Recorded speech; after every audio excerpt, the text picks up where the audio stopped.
Okay, so again sir आपका welcome है हमारे चैनल योगिन सिंह योगी पे। नमस्कार जी। नमस्कार सर। सर अभी तक काफ़ी सारी चीज़ों पे हमने चर्चा किया है, बट जो आज का टॉपिक है वो बहुत ही ज़्यादा महत्वपूर्ण है और हर इंसान के लिए बहुत बड़ा रोल प्ले करेगा उसकी लाइफ में। तो आज के जो हमारे क्वेश्चन रहेंगे वो कुछ यूजीसी टॉपिक से रिलेटेड रहेंगे। सर बेसिकली अभी हमने देखा कि यूजीसी का 2026 के नए रूल्स एंड रेगुलेशंस आए हैं या कुछ नया सा आया हुआ है और उस पर बहुत ज़्यादा प्रोटेस्ट हो रहा है। तो आप हमारी ऑडियंस को पहले ये बताइए सर, ये जो यूजीसी 2026 आया है ये है क्या? हाँ, ये यूजीसी एक्ट जो है वो एक्चुअली अभी 2026 13 जनवरी को यूजीसी ने लागू किया है। उसको जो है उसमें क्या है कि promotion of equity in higher education, मतलब कि हायर एजुकेशन जो इंस्टीट्यूट्स हैं, कॉलेज, यूनिवर्सिटी, हमारी डीम यूनिवर्सिटी या सेंट्रल यूनिवर्सिटी, कॉलेजेस, इन सब में समानता, खास तौर से जाति के नाम पे समानता के लिए ये कानून एक्ट आया है। और ये एक्ट एक्चुअली 2012 में आया था, 2012 में का एक्ट है ये। उसको अपडेट किया, उसमें प्रमोट किया है। और ये आया इसलिए है कि हमारे यहाँ जो है यूनिवर्सिटीज़ में, कॉलेजेस में, हायर एजुकेशन में क्या नाम है, जाति के नाम पे और धर्म के नाम पे या किसी इकोनॉमिक के नाम पे, लिंग के नाम पे, भाषा के नाम पे कोई किसी तरह का डिस्क्रिमिनेशन ना हो। और इसमें कास्ट फैक्टर हमारे यहाँ सबसे ज़्यादा है, क्योंकि दो केस बहुत पॉपुलर हुए थे, आपने सुने होंगे। वैसे तो पूरे देश में हर जगह समाज में क्या नाम है, हमारे रोज खबर आती है किसी न किसी की डिस्क्रिमिनेशन हो रहा है, अत्याचार हो रहा है जाति के नाम पे। पर इंस्टीट्यूट जो एजुकेशन इंस्टीट्यूट में हुआ वो एक तो 2017 में रोहित वेमुला का हुआ, और एक पायल तांडवी जो मेडिकल स्टूडेंट थी उसमें 19 में। उन दोनों के जो केस हुआ, आत्महत्या, सुसाइड किया दोनों ने, वो बहुत ही पॉपुलर हुए और उससे क्या क्या सारी सोसाइटी को झंझोर दिया। और उनके सुसाइडल नोट जो थे वो इतने मार्मिक थे कि ऐसा लगता था कि जाति के नाम पे जो जहर बोला जा रहा है, उन बच्चों को अपनी जान गंवानी पड़ी इस जातिगत भेदभाव से। और हालांकि केस तो बहुत हो रहे हैं, पर वो जो ज़्यादा हाईलाइट हुए, तो उससे जो है उन दोनों की माँ जो हैं वो सुप्रीम कोर्ट पहुंची। तो सुप्रीम कोर्ट ने डायरेक्शन दी कि इसमें जो है इस यूजीसी को कि 8 हफ्ते के अंदर इसमें से एक स्पेसिफिक, एक स्ट्रिक्ट कानून लाया जाए जिससे ये सब चीज़ें रुक सके। और इसमें जो है एक पार्लियामेंट्री कमेटी है, दिग्विजय सिंह लीड कर रहे हैं इसकी, शेड्यूल कास्ट इसकी कमेटी है, उसने भी रिकमेंडेशन दी है। और एक रिपोर्ट भी आई है कि ये सब कानून होते हुए भी 2012 का, तो भी हमारे संस्थानों में 118% ये किस्से बढ़े हैं, केसेस बढ़े हैं। तो इसलिए ये कानून लाना बहुत ज़रूरी था। तो ये सुप्रीम कोर्ट की पहल पे ये यूजीसी को ये कानून लाना पड़ा। तो अच्छा, उसमें 2012 में तो ये था कानून। अब जो इसमें जो अपडेट हुआ है वो फ़र्क ये है कि आप लोगों के नॉलेज के लिए बता दूं कि 2012 में जो कानून था उसमें ये था कि संस्थाओं में जाति के नाम पे, धर्म के नाम पे, नस्ल के नाम पे, भाषा के नाम पे, लिंग के नाम पे, दिव्यांगता के नाम पे मतलब कि भेदभाव नहीं किया जा सकता। ये सब पहले से था। अब और शेड्यूल कास्ट और शेड्यूल ट्राइब्स का भी है। अब इसमें जो नए कानून में क्या किया है कि इसमें ओबीसी जोड़ दिया है। और ये सारा हंगामा जैसे ओबीसी जुड़ने के बाद हुआ है, क्योंकि इसको इस तरह से माना जा रहा है कि जैसे मंडल कमीशन 2 हो गया। क्योंकि मंडल कमीशन के टाइम में भी हमारे देश में बहुत बड़ा आंदोलन हुआ था। अपर कास्ट के लोगों ने, लड़कों ने अपने आप को सेल्फ एमुलेशन, मतलब खुद को जला के प्रदर्शन किए। बहुत सैकड़ों लोग, युवा जल गए थे उसमें, वीपी सिंह के टाइम में। तो उस टाइम भी यही था कि जब से मुल्क आज़ाद हुआ है, SC ST के लिए तो पहले से ही था प्रोविजन रिजर्वेशन का, पर जैसे ही 27% मंडल ओबीसी का, अदर बैकवर्ड कास्ट को जोड़ा, तो पूरा जो अपर कास्ट है, जो सामान्य वर्ग है, वो अपने आप को सुरक्षित महसूस किया और उन्होंने बड़ा प्रोटेस्ट किया। तो इस बार भी ऐसा ही हो रहा है कि जैसे ही ओबीसी जुड़ा, क्योंकि वो बहुत बड़ा वर्ग है, ओबीसी अगर शेड्यूल कास्ट और शेड्यूल ट्राइब वगैरह जोड़ दो तो वैसे तो उनका कुल मिला के 49% आरक्षण बनता है, पर पॉपुलेशन के हिसाब से ये 80, 85, 90% तक पॉपुलेशन है। तो इसलिए जो है अपर कास्ट अपने आप को बड़ी इनसिक्योर फील करती है। तो एक तो ये इसमें ओबीसी जोड़ा, नई बात ही आई। दूसरा इसमें ये कहा कि जो कंप्लेंट करने वाला है अगर वो फेक है, पहले में था कि उसके ऊपर फाइन किया जाएगा, वो एक बोले कि वो फेक था, वो ये बोले कि उस पर कोई कानून, उस पर कोई सजा या कोई फाइन या कोई प्रोविजन नहीं है जो कंप्लेंट, अगर फेक कंप्लेंट, झूठी कंप्लेंट है तो ये मोटी बातें हैं कि इनमें जो है इन चीज़ों पे ज़्यादा बात है। ओके। और सर ये तो अच्छा हाँ, इसमें नहीं, इसमें एक और बात है जो मैं बताना चाह रहा था जिस पे ऑब्जेक्शन है कि अभी मैं इसको एक्सप्लेन कर दूं क्या क्या है। तो और इसमें हाँ ये बात और कही गई कि हर यूनिवर्सिटी इंस्टीट्यूट को 5 चीज़ें करनी पड़ेंगी। एक तो इक्वल अपॉर्चुनिटी सेंटर बनाने पड़ेंगे, जो एक हर यूनिवर्सिटी में, एक हर कॉलेज में, कि और उसकी 2 साल में 2 मीटिंग होनी जरूरी है। दूसरा एक इक्विटी कमेटी बनेगी, वो 10 मेंबर की होगी। कोई भी कंप्लेंट होगी तो एक कमेटी कॉन्स्टिट्यूट होगी, जो कंप्लेंट जो जाएगी कंप्लेंट सेंटर में, फिर जो है इक्विटी कमेटी को उसको करना पड़ेगा। उसके 10 मेंबर हैं, तो 10 मेंबर में डिफाइन कर दिए, 3 मेंबर तो पक्के डिफाइन कर दिए कि एक एससी होगा, एक एसटी होगा और एक ओबीसी होगा, और फिर एक दिव्यांग होगा और एक महिला होगी। और फिर जो है उसमें ये तो हो गया, और जो इंस्टीट्यूट का हेड होगा उसका हेड होगा, फिर नॉन टीचिंग स्टाफ से भी लिए जाएंगे, स्टूडेंट रिप्रेजेंटेटिव भी लिए जाएंगे, और सोसाइटी से, सिविल सोसाइटी से भी लिया जा सकते हैं। तो ये कमेटी बनेगी। फिर इक्विटी स्क्वाड बनेगा, जो कि इक्विटी स्क्वाड जो है बीच बीच में यूनिवर्सिटी के कैंटीन्स में, हॉस्टल्स में, क्लासरूम्स में या डिफरेंट प्लेसेस पे जो है मॉनिटर करता रहेगा कि कोई किसी से डिस्क्रिमिनेशन ना हो। तीसरा फिर जो है इक्विटी एम्बेसडर्स बनेंगे, कि कुछ लोगों को इस तरह से छांटा जाएगा जो सोसाइटी के बीच में जाके लोगों को टीच करे, बताए, मोटिवेट करे कि इस तरह का काम ना करें। और एक जो है हेल्पलाइन बनानी पड़ेगी, इक्विटी हेल्पलाइन, वो 24/7 आवर और 24 घंटे और 7 दिन ओपन रहनी चाहिए। तो ये प्रोविजन कर दिया, और ये भी साथ साथ कह दिया कि अगर इन नियमों को सख्ती से लागू किया और जो इन नियमों को लागू नहीं करेगा तो जो है उसका ऊपर कड़ी कार्रवाई की जाएगी।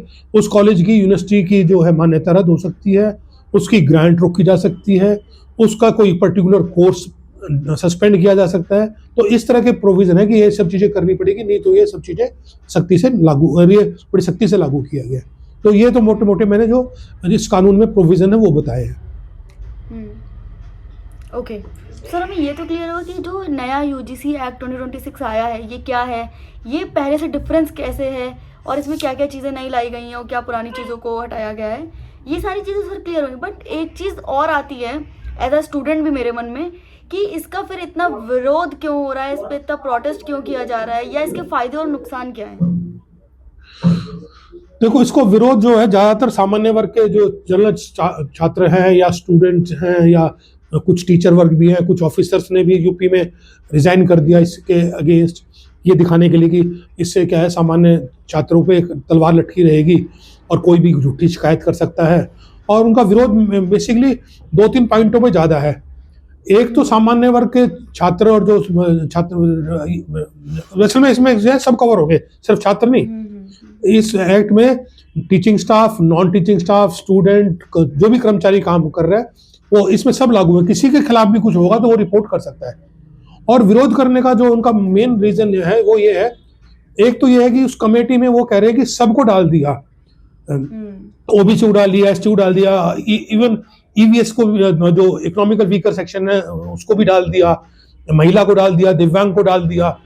तो वो कह रहे कि सामान्य वर्ग को भी डाल देना चाहिए था, कि वो सामान्य वर्ग डालना चाहिए। मतलब वो कह रहे हैं कि इसका मतलब मान के चल रहे हो कि सामान्य वर्ग के छात्र ही जो है अत्याचार करेंगे, और आप ये मान के चल रहे हो कि सामान्य वर्ग के छात्र पे भी कोई अत्याचार, डिस्क्रिमिनेशन नहीं हो सकता। तो उनकी मांग ये है कि सामान्य वर्ग को भी डाला जाए। तो उसमें वो साइलेंस है। जो उसके पक्ष में है वो लोग, उनको लोग कहना है कि इन लोगों के अलावा जो कमेटी में बनेंगे, जो लोग बनेंगे, वो सारे सवर्ण है, तो ऑटोमेटिक आ जाएंगे, वो सामान्य वर्ग के ही हैं। क्योंकि यूनिवर्सिटी में देखा जाता है कि जो हमारी 45 सेंट्रल यूनिवर्सिटी हैं उनके 84% जो वीसी है, जो डीन हेड है, वो सामान्य वर्ग के ही हैं। और धरातल पे बात ये है, तो एक तो विरोध ये हो रहा है कि भाई दूसरा वो कह रहे हैं कि जो सजा होनी चाहिए, जो झूठी शिकायत करेगा उसके खिलाफ कोई ना कोई उसको डर होना चाहिए, उस पर कोई सजा या फाइन होना चाहिए। पहले ये था कि कमेटी फाइन डिसाइड कर देगी और उस पर फाइन लगाएगी, अब वो मुक्त कर दिया है। तो वो उनका वो है कि इसमें कुछ ना कुछ उस पर फाइन होना चाहिए। और जो इसके पक्ष में है करने वाले, क्या नाम है, बिल के पक्ष में, उनका कहना यह है कि छात्र और छात्राएं और जो दलित वर्ग के लोग हैं या जो पीड़ित हैं, वो पहले ही बहुत डरे और झिझके रहते हैं, वो रिपोर्ट करने में देरी करते हैं, क्योंकि सब कुछ कानून होने के बाद भी 118% बढ़ रहा है डिस्क्रिमिनेशन। तो अगर हमने फाइन वाइन लगा लिया तो वो आने से हिचकेंगे। तो उनका प्रतिबंध, उनका जो पक्ष है ये है। तो उनका मेन बात ये है। तो मतलब मेन कारण जो है, ये 2-3 ही कारण है कि जो जिसमें ज्यादा विरोध हो रहा है कि भाई, अरे एक मिसयूज का कह रहे हैं कि भी मिसयूज होगा। तो मिसयूज की तो बात, जहां तक कहने की बात यह है कि भी वो तो हर कानून का मिसयूज हो सकता है। इस देश में कोई भी कानून ऐसा नहीं है जो मिसयूज ना हो। तो इसका मतलब ये नहीं कि कोई अत्याचार हो तो कानून ना बने। तो उनके ये 3-4 पॉइंटों पे मेन जो सामान्य वर्ग है उनकी मेन प्रोटेस्ट जो इस बात पे है कि भाई, और फिर जो है उन्हें लगता है कि ओबीसी वर्ग जुड़ गया तो बहुत सारा वर्ग उनके खिलाफ हो जाएगा। तो ये मेन उनके चिंताएं हैं, उनके प्रोटेस्ट के कारण है। ओके, तो सर हमें ये तो समझ में आया कि लाइक प्रोटेस्ट क्यों हो रहा है, इसके बेनिफिट क्या है, इसके नुकसान क्या है। सर एक और चीज़ माइंड में आती है कि इसको कैसे सुधारा जा सकता है, कैसे सही किया जा सकता है, क्योंकि एक पार्टी है वो लाइक एक जो सेगमेंट है पूरा, वो पूरा फोर्स कर रहा है कि इसको वापस लिया जाए, और जो सरकार है, जो प्रेजेंट गवर्नमेंट है, वो बिल्कुल भी चुप्पी बांधे बैठी है, कुछ बोल नहीं रही है।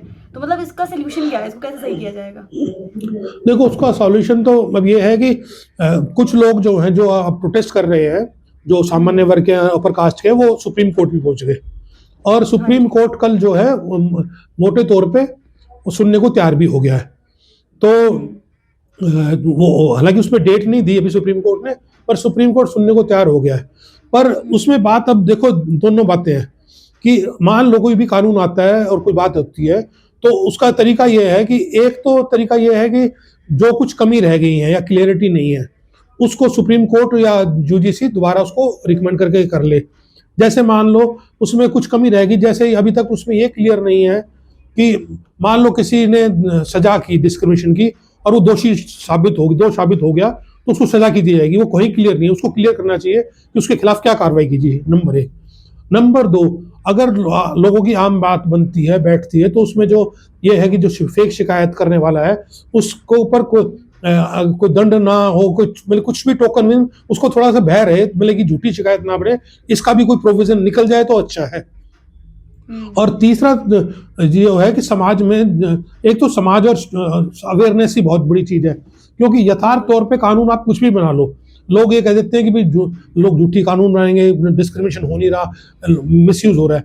पर अगर आप एक्चुअल में जाओगे समाज में, तो यूनिवर्सिटीज में, जुडिशरी में, सब जगह इतना बुरा हाल है कि शेड्यूल कास्ट, शेड्यूल ट्राइब्स और ओबीसी का रिप्रेजेंटेटिव नाम मात्र है, बहुत ही कम है। सब जगह इस तरह का बना हुआ है कि कहीं इंटरव्यू हो, वाइवा हो, कुछ हो, तो जहाँ ज़्यादातर अपर कास्ट के लोग बैठे हैं और जो बैकवर्ड कास्ट के लोग हैं या जो कर रहे हैं, वो कहते हैं हमारे साथ डिस्क्रिमिनेशन इतना होता है कि पहले तो हमें भर्ती नहीं किया, पहले तो एलिजिबिलिटी पे झगड़ा है, पर हम एलिजिबल हो जाते हैं तो इंटरव्यू लेके नौकरियों में टीचर भर्ती होती है, तो उसमें नॉट सूटेबल करके रिजेक्ट किया जाता है। अभी जो अनुप्रिया पटेल है, जो बीजेपी की प्रमुख घटक है, उसने एक बड़ी कड़ी चिट्ठी लिखी है कि हमारे जो ओबीसी वर्ग के लोग हैं या जो शेड्यूल कास्ट, शेड्यूल ट्राइब्स हैं, उनको भर्तियों में रोका जाता है, फिर प्रमोशन में रोका जाता है। तो सब जगह कब्जा, जो 10% लोग हैं उनका कब्जा 80% है, और जो 80-90% पॉपुलेशन है उनका रिप्रेजेंटेशन है नहीं। तो असली बात तो ये है। तो इसको ठीक समाज के तौर पे भी करना चाहिए, कोर्ट, सुप्रीम कोर्ट पे भी हो सकता है, और यूजीसी अपने आप भी। हाँ, कुछ चीज़ों में जो क्लियरिटी नहीं है, उसके लिए क्लियरिटी लानी चाहिए मेरे हिसाब से, और सबको मिलजुल के इसको समझाने की कोशिश करनी चाहिए कि किसी, हालांकि धर्मेंद्र प्रधान जो एजुकेशन मिनिस्टर है, उसने आश्वासन दिया है कि किसी के साथ कोई डिस्क्रिमिनेशन नहीं होगा, किसी के साथ भेदभाव नहीं होगा, पर फिर भी कुछ लोग इसमें उद्वेलित हैं। तो उनको समझाने के लिए कुछ अगर कुछ कमी रह गई है या कुछ को अपडेट रहना है, क्योंकि हर चीज़ में इम्प्रूवमेंट की गुंजाइश तो हर कानून हर उसमें हो सकती है। तो जो भी कुछ इसमें कन्फ्यूज़न है या कोई क्लैरिटी नहीं है, उसको और क्लियर कर देना चाहिए। पर मेरा मानना ये है कि कानून तो आना चाहिए और आएगा, क्योंकि समाज से हमें भेदभाव मिटाना है। हर हाल में बल्कि कोशिश करनी चाहिए। जब तक हमारा देश तरक्की नहीं कर सकता, जब तक देश के सारे वर्ग, सारा समाज मिल के साथ ना चले और एक दूसरे को रिस्पेक्ट करे, एक दूसरे के लिए घृणा ना करे। और ये बात सिर्फ जाति के नाम पे नहीं, धर्म के नाम पे भी होनी चाहिए, नस्ल के नाम पे भी होनी चाहिए, लिंग के आधार पे भी होनी चाहिए, और वीकर सेक्शन भी होनी चाहिए, दिव्यांगों के लिए भी होनी चाहिए। तो सभी के अधिकार सुरक्षित होने चाहिए और सामान्य वर्ग के लोगों का भी पे भी कुठाराघात नहीं होना चाहिए। मेरा मानना है कि जो सामान्य वर्ग के लोग अगर कोई गलतफहमी है या कोई वो है, तो उनकी भी चिंताओं को दूर करना चाहिए।